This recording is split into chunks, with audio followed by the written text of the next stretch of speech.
17 in my last year of high school. There was a weekend towards the end of the school year where my parents were going away. I saw it as a perfect opportunity to throw an end-of-the-year party. I went to the store and bought 3 big bags of red Solo cups and a bag of ping pong balls, and I paid my older brother, who was 21, to pick up a bunch of beers and liquor. The good thing about my house was that it was in a cul-de-sac, and it had a plot of land dedicated to water collection right behind the backyard, so the chances of a noise complaint were slim. My older brother invited like 10 friends of his own. People started showing up around 9. I basically made it open invite to most people in my grade. By the peak of the night, there were probably 60 to 70 kids in my house. It was more insane than I thought it would be.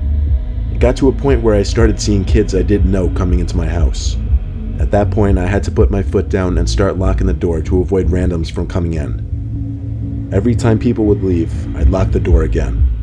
Later in the night, when there were about 20 kids left in my house, my good friend Peter asked me about the guy who went to the upstairs of my house. I questioned what he was talking about, and he told me there was some random guy walking up my stairs about a minute ago. I intended on leaving the upstairs off limits, as the only rooms up there are bedrooms. I ran upstairs and checked all of the bedrooms, which all had the lights off. I checked my bedroom last, which appeared to be empty too. I went back to tell Peter. He said with 100% certainty that someone was still up there. So this time he came up with me to check all of the rooms again, under all the beds and all the closets, but whoever this kid was that Peter saw didn't turn up, so we went back downstairs. I figured Peter was drinking too much and just had no credibility that night. He was one of the few people who I'd be letting crash at my house that night.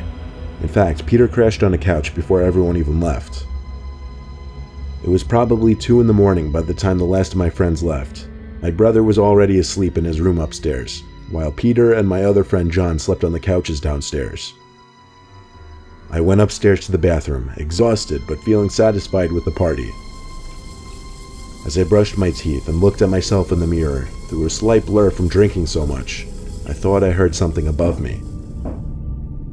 I turned off my electric toothbrush and listened for the longest time, but there was nothing now. I rinsed up and went to my room, but before I could even crash into bed, I heard another sound from above me. A thump in the ceiling. I went to my brother's bedroom door, but no matter how much I knocked, he wouldn't open his door. I suddenly had the thought to check the attic.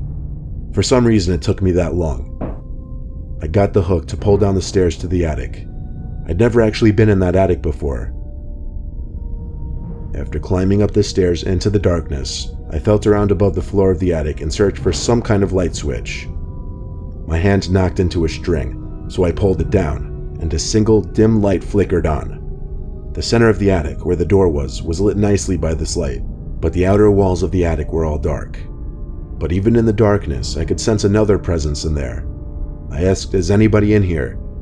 And I felt a rush when I saw a box close to the corner fall over, and behind it was someone crouch running behind another stack of boxes. It didn't look like a kid, it looked like an adult man, and at the same time, I could hear a plastic bag being brushed up against in another corner of the attic behind me. I jumped off the stairs and slammed the attic door shut.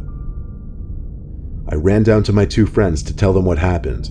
It took a bit of waking them up for them to fully comprehend what I was screaming at them. Peter told me to call the cops right away, and I did. I guess I needed that second opinion of what to do before actually calling the police. I went back upstairs with my 2 friends to pound on my brother's door, but he still wouldn't answer. I started to worry that something might have happened to him. Cop sirens blared outside, so the 3 of us ran downstairs in relief. An officer and his partner came in and asked where the attic was. I led them to the attic door and opened it for them. They did their thing. They went up with lights in one hand and guns drawn in the other. We were told to wait down in the living room, and not even 2 minutes later, the cops came out of the attic with 2 men who looked to be in their 30s or 40s, and they were disgusting and dangerous looking. Likely homeless and probably crazy as well. They gave us looks as they walked past us. My brother came out of his room soon after to throw up, and when I explained everything to him, he said he slept right through our knocks and bangs on the door. Thankfully, since my brother was 21, he served as the adult in the situation and talked with the police. Because of that, we were able to keep the incident a secret from our parents.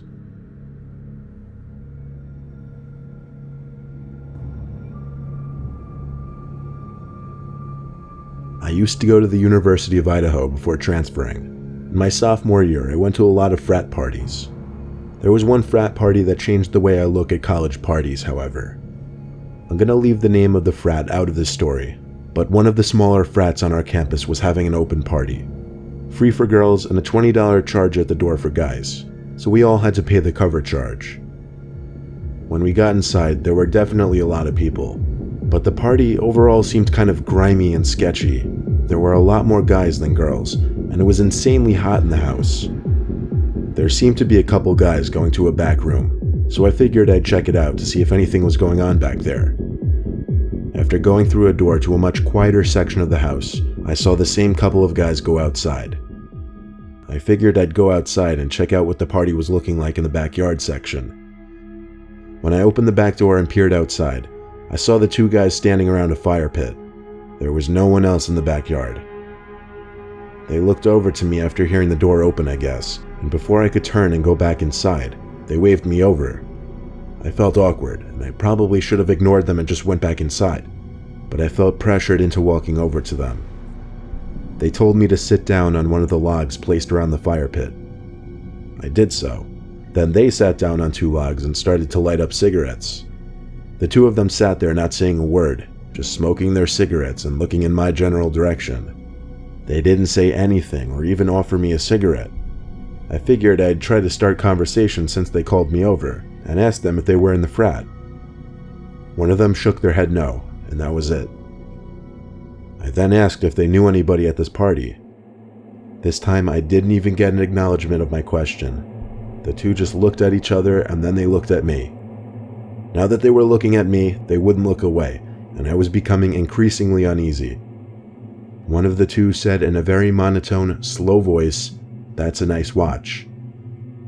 I looked at the cheap $30 Timex watch on my wrist. It was not a nice watch at all, but maybe to him it looked like one. That same guy got up, and as he started walking over to me, said, "Give me your watch." The other guy got up and started to walk behind me, as if they were surrounding me. I took off my watch in a hurry, saying, "Yeah, sure, no problem." When I got it off, I stood up and handed it to him, but my standing up was just a move to better prepare myself for sprinting to the door of the house. I heard a flick and a swish come from behind me. I associated it to be the sound of a knife being flicked open. The guy behind me said, "Take off your shirt," and that's when I decided it was time to sprint for the door. It took me about 3 seconds to get to the door. I don't know how far they followed me for, or if they even did, but I got back in the house, went back to the front section where the party was, and found my two friends. I told them we had to go and to ask questions later. People were looking at me as I guess I made a scene telling my friends to go. They finally listened and we left the house through the front. Campus was half a mile from that house, so we walked it. On our way back though, at one point I turned around and saw two people walking towards us. I stopped to keep looking. The two people stepped under a streetlight. It was those two men from the backyard. I told my friends to run and they listened. We ran all the way back to campus and back to our dorms. I told the president of that particular frat about what happened. He promised me they were not associated with those two individuals. Still, I didn't go to any other parties hosted by that frat, and I did take it easy on the partying for a while after that.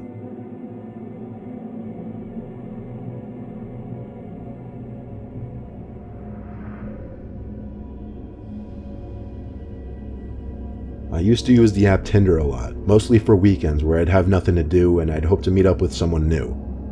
One Friday night, my friends Steve, Raj, and I were chilling in my room bored. I matched someone on Tinder and she seemed pretty cool based on her pictures and bio. She messaged me first saying there was a party and to pull up. I asked her for the details, like what town, what time, what address, and she sent the address of a house in a town not far at all. I copy-pasted the address into Maps and it said it was only 10 minutes away. I asked for her number to text her, and she gave it promptly. We texted for a bit, and it ended off with my telling her we're on our way.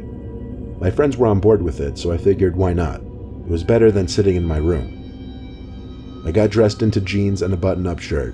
My friends just had to go dressed as they were. We called an Uber to drive us up to the house. When we pulled up to the house, it was definitely on the smaller side, and most of the houses there were on the smaller side. So immediately we're thinking ghetto party.